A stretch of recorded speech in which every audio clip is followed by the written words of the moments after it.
that people are apt to make in the moral sphere. Okay? Consider the great problem of women's bodies. What to do about them? Well, this is one thing you can do about them. You can cover them up. Now, it is the position, generally speaking, of our intellectual community that, while we might not like this, we might think of this as wrong in Boston or Palo Alto.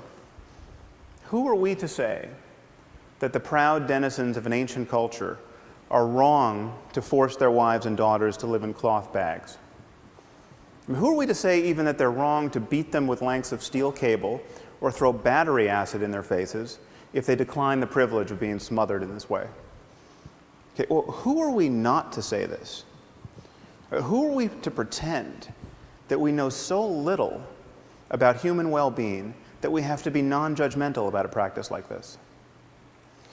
I'm not talking about voluntary wearing of a veil. I mean, women should be able to wear whatever they want, as far as I'm concerned. But what does voluntary mean in a community where, when a girl gets raped, her father's first impulse, rather often, is to murder her out of shame?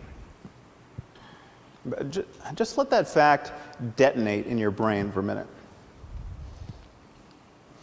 Your daughter gets raped, and what you want to do is kill her.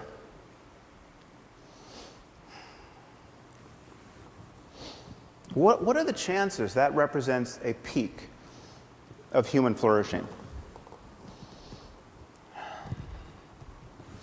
Now, to say this is not to say that we have got the perfect solution in our own society. I mean, for instance, this is what it's like to go to a newsstand almost anywhere in the civilized world. Now, granted, for many men, it may require a degree in philosophy to see something wrong with these images. But if we are in a reflective mood, we can ask, is this the perfect expression of psychological balance with respect to variables like youth and beauty in women's bodies? I mean, is this the optimal environment in which to raise our children?